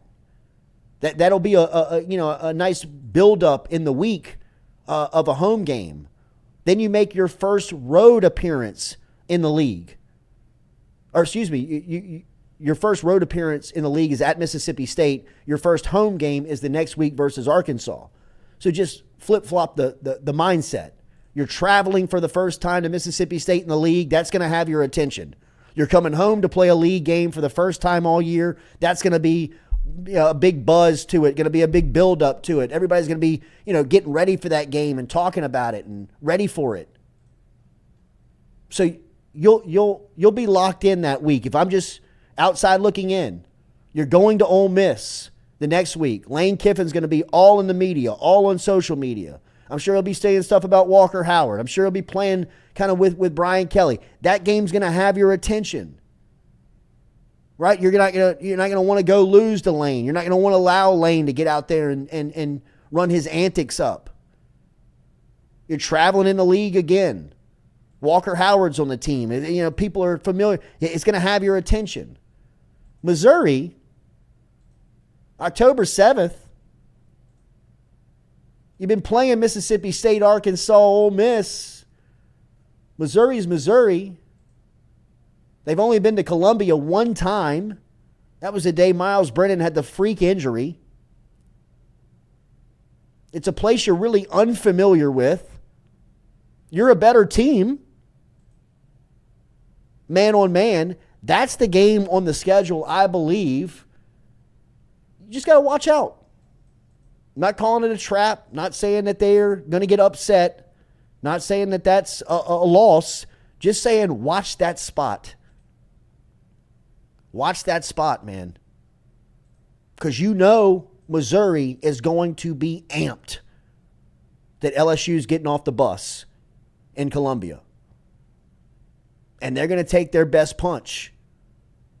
And LSU's been throwing haymakers now for a month. They had to throw haymakers at Florida State. They had to throw haymakers at Arkansas. Mississippi State had to throw some against Ole Miss. I'll never forget Craig Stelz was in the studio one time, and he said, sometimes that bump, it doesn't hit. It doesn't get you amped like it is against Arkansas when you hear it for the first time. Or even on the road at Ole Miss when they play it. You're kind of by yourself on the road, but that you got the people with you and you hear the fans. I don't know if people are going to travel to Missouri. That's the day of our fishing tournament. It shows you how much respect we have for Missouri. We were talking to the guys at Boot Crew Media. They were like, what game will you do? I was like, probably Missouri. Why? People are probably going to be like, hey, let's go fishing today. Come back, watch the game, grab a beer. LSU will be fine, right? I think so. Yeah, I think so. But just watch the spot. Watch the spot. And it's probably going to be an 11 a.m. 11 a.m. Yeah, it's going to be weird. It's going to be weird. Right? The Missouri Stadium, it's not even closed in. Like they sit on a hill and watch the game. I'm not knocking it. You know what I mean? It's just different. It's not the Swamp. It's not Kyle Field. It's not Neyland. Right? It's aesthetically different. You're unfamiliar with it. They're in the SEC? Right. Really? All right. They're probably going to have some dudes. So just watch the spot, right? So after all of that drama, I think they win the game.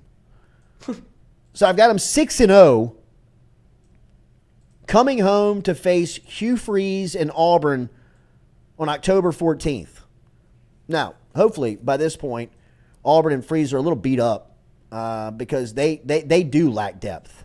They do have some issues from a personnel standpoint that in year one, for as good as he's recruited and he's brought in some transfers, I believe all 22 of the stars or something like crazy number has been brought in by Hugh Freeze.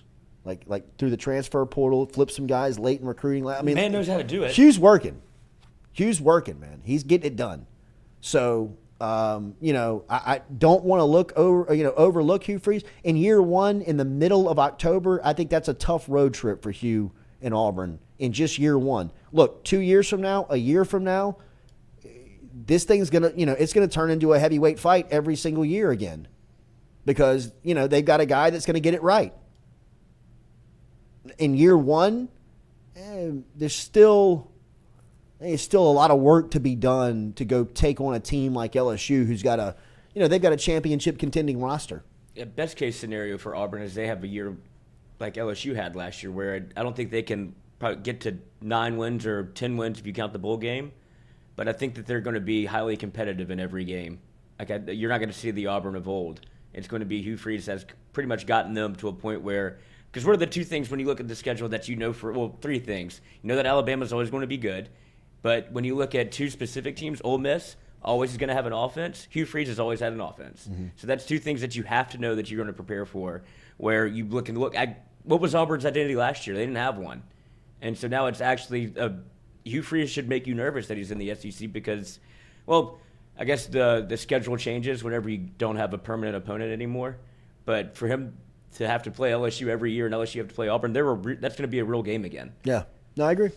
So Auburn, I think they win. They're 7-0 at this point, according to our calculations. Then they have Army. Whoever scheduled this deserves either a pay cut or to be fired.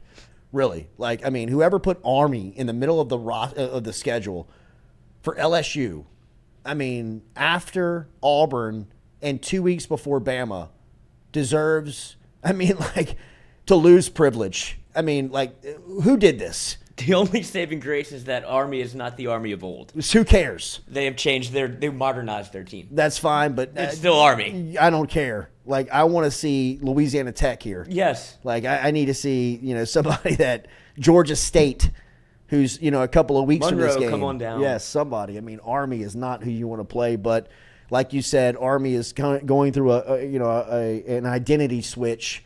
So hopefully, LSU catches them right time and you can rest some players and put some people on the shelf and just get the hell out of there. All right, 17-14 in the third quarter. Who did this? Like Garrett Nussmeier, Shelton Sampson. Yeah. Let me see all these cats. stars. Caleb Jackson, Trey Holly. Mm-hmm. You're about to get a lot fun. of reps, dude. You know what I mean? Get ready to play. So Army, you're 8-0 going into Bama. Right? And here's where the whole thing swings. And by the way, is everybody good with that? Is everybody good with undefeated heading into Bama? Yeah, I think if you wanted to be pessimistic, you could say they start off 0-1, but then you would think Mississippi State head coaching change, that's a win. Arkansas doesn't feel real, that's a win. Ole Miss and Auburn are the two that scare you. And if you want to play the Missouri cards, you can, but I would be more worried about. I would think an Ole Miss could come up and bite you. If I had to pick one on the schedule. Yeah, there's probably one out there lurking. Mm-hmm. There's one out there that you can get caught by. I think you're good being 8-0 right now. So 8-0 going into Tuscaloosa. You would think by this point, Alabama's got it figured out at quarterback. They at least have a plan in place, right? Whether they're just, running power with Milroe or they're slinging it around the yard with Ty Simpson. Whatever they're doing, they'll have their guy in place. Or it's Buckner managing by the this offense. time. If it's Buckner, licking your chops. Get your natty tickets, boys. LSU's going to the Final Four. So it's going to be LSU Bama. I think it's going to be a 7:00 kickoff on prime time. This is CBS's last time to carry this game ever. They're losing their rights to the SEC after this season. And they're the ones that really brought the attention to this game, brought this to prime time. And since then, they have found a model that has been really gold for them, right? These back-to-back 2:30, 7:00 prime time. I don't know why they didn't do it more. Ugh. I guess they just couldn't find a game every week. Best day of the year. But, it's such an incredible day. Football into football. Not on the main stage. LSU and Bama. And I told you again, sure, I'm biased, and I know that this is an LSU football show. We cover LSU, but I like LSU in the matchup because they have the edge at quarterback today.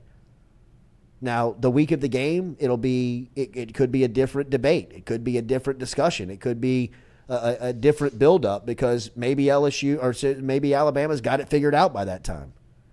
And they've got their guy.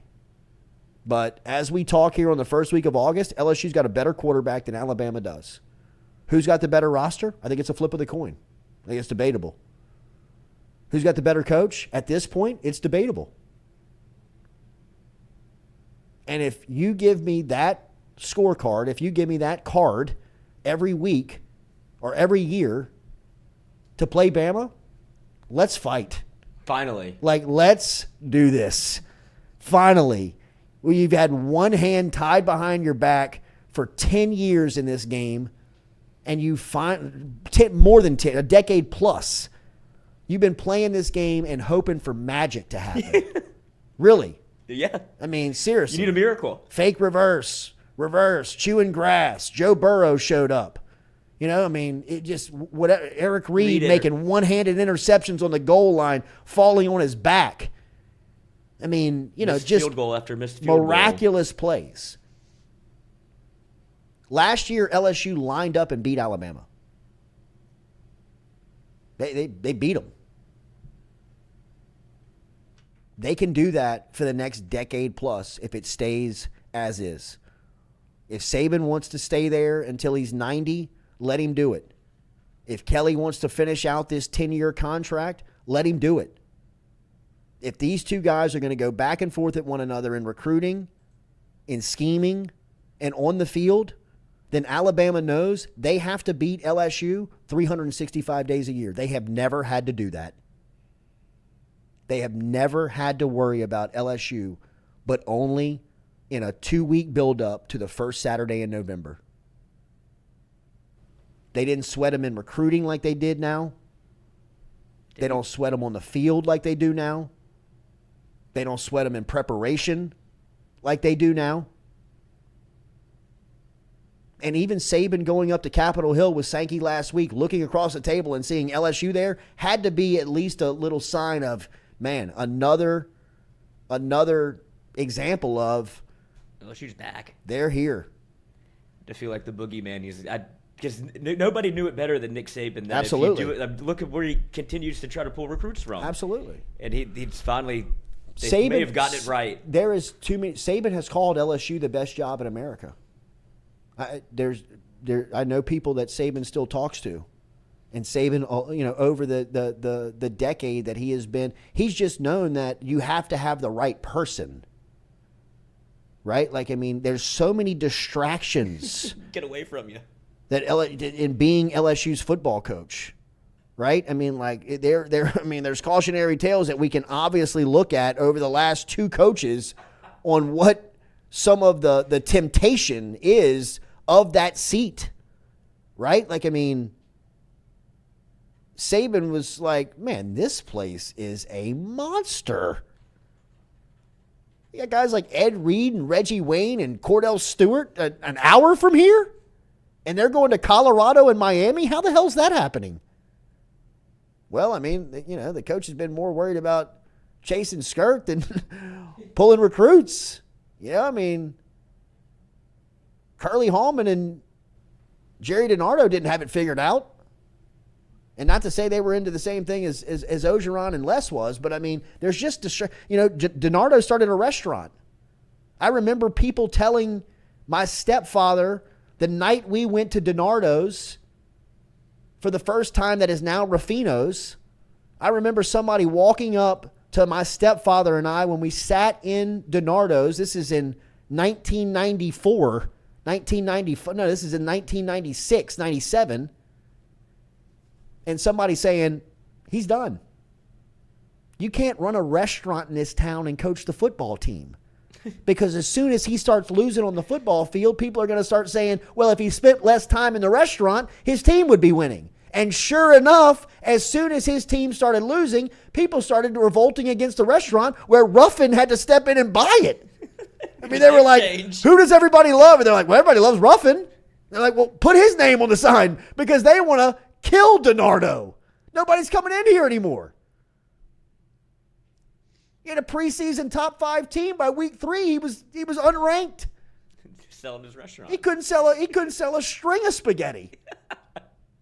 I mean, like, he couldn't sling a slice of pizza.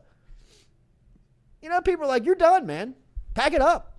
You know, you worried too much about it. It was cool to open up the restaurant when you were going to the Peach Bowl. When the Magic was back. Right. But since then, all you care about is slinging vino and spaghetti.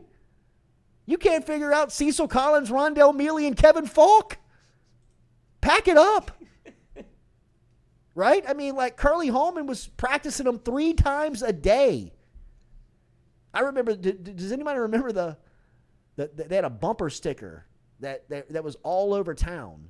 When they hired Curly Hallman, they had bumper stickers that said, "Crazy about Curly" was the bumper sticker. And like a month into camp, the team or somebody within like the equipment managers printed a bumper sticker that said "Curly bout crazy" because he was running them 3-a-days in this heat. In August, he was doing them at breakfast, lunch, and dinner. He was running practices. This is back when the NCAA was like, we don't need to sanction any practices. Like, they can just do what they want. And Curly Hallman had him out in the August heat 3 times a day. Kevin Mawai has amazing stories about Curly Hallman. Like, things that you're like, say what? I mean, in a day and age when, like, you know, coaches are losing their job and caught up in lawsuits because kids are, like, dying on their watch of heat strokes, what they were doing to LSU in the early 90s was, I mean, inhumane, medieval. I mean, like, it was nuts. They're spending like 4 hours at practice from like 9 in the morning until like, it was nuts, man, the stuff that he was getting away with. But, I mean, you know, I mean, it's not for, it's tough to find the guy. Well, and then when Saban got here, I mean, he was 6 months into his Miami job where he's calling Skip Burtman saying, I want my job back. Like, I want to come home. I should have never left. I built this car and I left it running like that. I had the model. Why did I go? The 06 team with him. Oof. It's his team.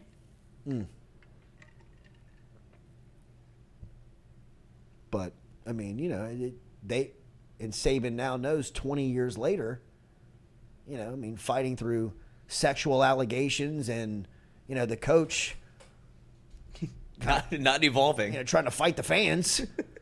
You know, you're like, they finally got it right. They finally got the guy that knows that how to recruit it, how to coach it, how to politic it. You know, I mean, that's the thing about the LSU job that's different than everywhere else is the politics of it. And it's not just the politics at the state capitol. It's everything. The politics in the back room at Phil's Oyster Bar. It's the politics on the LSU Board of Supervisors. It's the politics on the LSU Board of Athletics. It's the politics within the athletic office. I mean, it's just, it's such a swamp. I mean, really, that you have to learn how to navigate, which is why I've always said to be an outsider and come to LSU has to be a very intimidating spot. I mean, Will Wade has told me some of the early days at LSU where you're like, oh my God, like I gotta watch my back. You know what I mean? Like, I just wanted to coach the basketball team. Yeah, like this isn't just about basketball. Like, I mean, like some of the things that you figured out, like, I mean, it's real. And, you know, nobody cares about the basketball coach. You know what I mean? Like, I remember John Brady telling Will Wade that at dinner. He was like, you know, Wade was just like, I mean, Jesus, man. I mean, the politics and the people and the stuff. And he's like, yeah, and here's the deal, bro. Nobody cares about you. You know what I mean? Like, nobody even cares about basketball. Could you imagine being the football coach? You know, and then everybody at the table is like, Jesus, no way. You know, I mean, this is when O's like giving tours around the facility to co-eds. You know what I mean? Like, that ain't going to work. Right? I mean, but just what you have to sludge through to be that coach and how you got to be above it. You know what I mean? Like, it'd be easy on a random Tuesday afternoon, be like, nobody's looking. You know, like, what's an hour? Mm-hmm.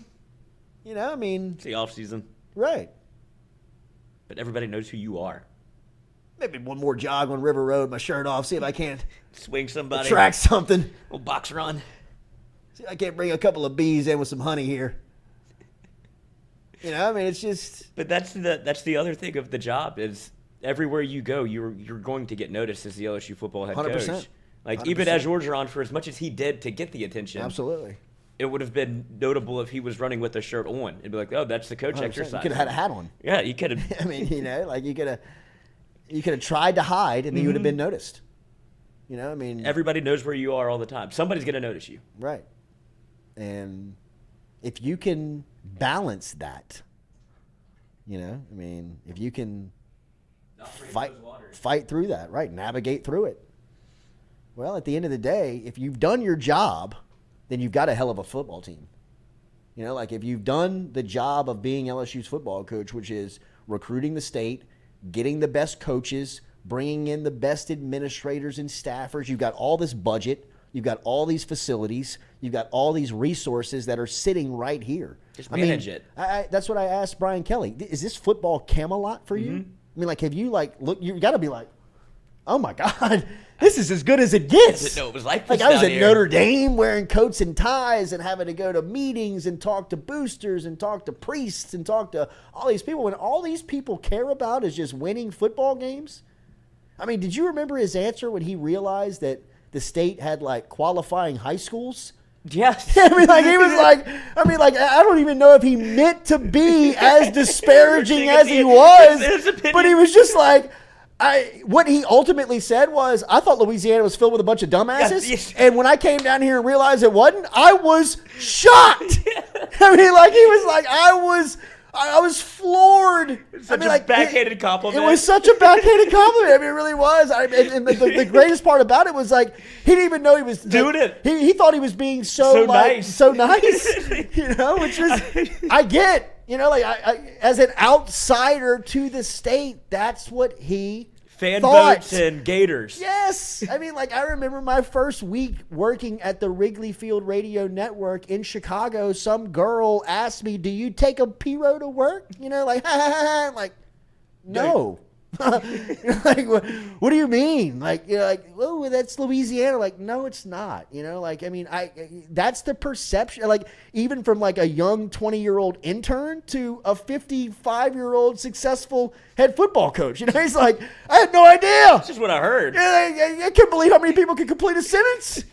When he said that in the interview, I go, I think I just got insulted. No, I want to be mad, but I'm not. More people sent me the text on, like, my biggest takeaway from Brian Kelly was that he thought we were a bunch of dumbasses. You know, like, I would. Like, that's probably the opposite at Notre Dame. That's part of the Notre Dame that, like, gets instilled in you. We're like, oh, this is the best place on earth. And absolutely. It's like, actually, absolutely. Like, this place is a fantasy land. Yes. Like, Just come on down for a second. Right. I mean, so I mean, I think he gets out here. He's like, no, they were graduating over there. Right. Like, well, they can do the curriculum. Yeah. And they're And also be good at football. really good at football. Like, this place is awesome. So it just, you know, I mean, sorry. Yeah, right. I was shocked. I mean, they have 29 on the ACT. They can read. There was more than I could even ever imagine. It was so funny. Like, it was because you go back and watch it, he really is trying to be like complimentary. Mm-hmm. You know what I mean? He's like, I mean, when I came down here, I didn't think there was going to be enough schools with enough kids to like be able to play. You know, you're like, huh? Like, what do you mean? Like, he's like, and then I started to dig in, and it we're fine. Like, oh, they're everywhere. It's not. I can't graduate champions. Yeah, it's not aliens down here. It's not like, you know, these people know how to write and read and talk. Show up on time. Yeah. And play football. Right. That's so funny. Hit that like button, share button, comment button. Day 1 of LSU football camp. Hall of Fame game tonight. We haven't even talked about this. The further I get away from Sean Payton's comments to Nathaniel Hackett, which has created a ton of backlash for Payton. Not that he cares about it, but I mean, you can sense that within the coaching industry, he did break a code by going public and really just kind of ripping into another coach. I thought Aaron Rodgers' comments defending his offensive coordinator were pretty pointed on, in the sense of pointing out that Sean Payton may be on the early side of kind of like making and building in some excuses of not as much success to expect here in year one.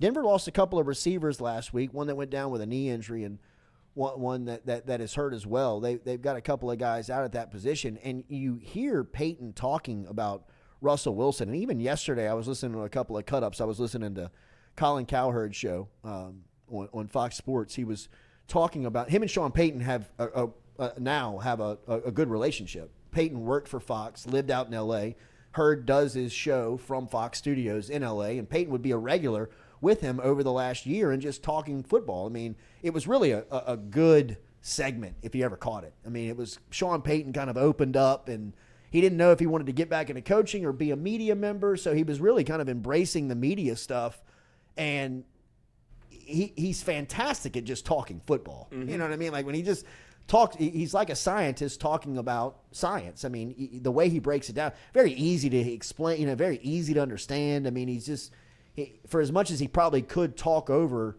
our heads, I mean, he keeps it very elementary for the basic level of us to keep up. And Hurd pointed out something that I think makes a lot of sense, and Aaron Rodgers actually said it, but Rodgers says, he kind of believed that he was projecting, Payton was, on the fact that his team is not going to be that good in year one, or that there's going to be some struggles. And Sean Payton was speaking to the media yesterday, and was still talking about Russell Wilson's development and how they start the day by going through all the mistakes that he makes the day before, and that he's still making, a numerous amount of mistakes is what Payton kind of said in his own language. If you go back and listen to the cuts, he's clearly stating that. But you know how Payton can kind of talk about, he tries to play a little, coy, but he'll also tell you straight up what he's thinking. And it seems, and this is still early, man, right? Like, what is this, a week and a half, week into camp, that he's been working with Russell Wilson. But I would just say my early takeaway from Payton, and he's always, he lets people know how he feels, is that Russell Wilson is a bigger project than he expected it to be. I mean, you got to imagine where he's coming from, and Hurd points this out, and I think it's good stuff. What Drew Brees was for Sean Payton. Like, Sean Payton is a football genius. And I know that he probably should have more Super Bowls to define that. But when you hear him speak about offensive football and the way that he has really changed the way that offensive football is drawn up and how it's called since he's been with the Saints,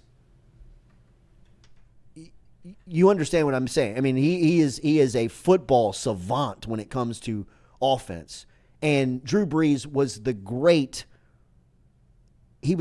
conductor of Payton's genius, where Payton would have Brees understand this is where the ball has to go, this is when the ball has to go there, and this is why it has to be delivered, right? And Brees became an absolute architect of that. He understood the nuances, the reads, where the ball's supposed to go. Very difficult offense. For me to expect Russell Wilson to have it in the first week and making plays is very unfair. And I do expect there to be a learning curve from Payton to Wilson. But when you hear Payton's remarks, he's starting to get a little annoyed. You can hear that his aggravation level is rising, in the sense of there should be some things that he's getting that he's not getting yet. And that's why he almost turned and blamed it on Nathaniel Hackett. He was looking for somebody to blame that isn't Russell Wilson. And as Aaron Rodgers pointed out, and I think sensibly so, saying that, look, that's projection. Mm-hmm. You know what I mean? First off, he broke the code in the NFL. You never talk about coaches in the public. against one another. And that's pretty standard in every industry. You know, I mean, like, for instance, there's a actor strike in Los Angeles. If an actor, no matter if you're an A-level star or a D-level star, crosses over and goes and acts in a movie right now, they're going to be blackballed by their own industry. Mm-hmm. Like there's an understood agreement within their own trade that, like, hey, we're behind the picket line. Nobody's crossing over, no matter how desperate you are right now. It's a universal choice. The same goes for the trade of coaching, especially in the NFL. Like, hey, look, behind closed doors, like, look, you don't agree with what the way I do it. You got my number. We're all you know, we're all brothers in the sense of we're all in the same doing fraternity. the same thing. We can't step out in public and say he's bad at his job. Just tell me, right? And the way that Rodgers pointed out was like, look, Sean Payton knows what we don't know. He sees every day. He's got a project on his hands. And he needs somebody to point out and say, it's in my fault. Who did this? Right. And I think it makes a lot of sense. Well, and when you think about Russell's career, he's never had to drive a car that Sean Payton has given him the keys to. He's never been at the focal point of the offense. Like, whenever he was in Seattle, it was about the defense and him managing the ball. You saw a little bit later in Seattle where he started to become what it felt like a top 10 quarterback in the league. But it was never really like the whole mantra of, like, let Russ cook. Like, they never really did it. And for him to get, first of all, have to learn another offense after last year. And then Sean Payton said, this is you're driving this vehicle. Like, you have to be able to do all of this or this isn't going to work. He needs a quarterback. And if Russell Wilson can't digest all of that, he's never had to, and it's late in his career to have to do it. And he stopped running. It's a project. And I think Sean Payton was like, oh, I can fix that. I can fix him. But at the level that Russ might be lost in this, where, I mean, you see all the antics around him. He's a weird human being, first of all. He has his own team. He had to devolve all of that. Like, you're not bringing your guys in the building. Like, why do I have to even say that? And so Russell is going to be doing a lot of, like, retooling with Sean Payton. If the marriage doesn't work, Sean Payton will let you know at some point. Yeah. He'll bring somebody else in or we'll trade the farm and get a draft pick. Oh, no doubt. No, he's not scared to pull the trigger on that. He's probably eyeballing, I don't know what they do with the Russ contract, but if he sees Caleb Williams and Drake May, he's like, I'd like to start over. I would think so. I mean, it's one of the best quarterback classes in a long time. Yes. Long time. All right, good stuff. Hit that like button, share button, comment button. We'll have a report for you tomorrow from LSU camp. We'll have some images coming out, hopefully at some point today, on what's going on over there at LSU. But good stuff this morning. Appreciate everybody starting their day here with us. We'll be back with you tomorrow morning, built by R&B Builders.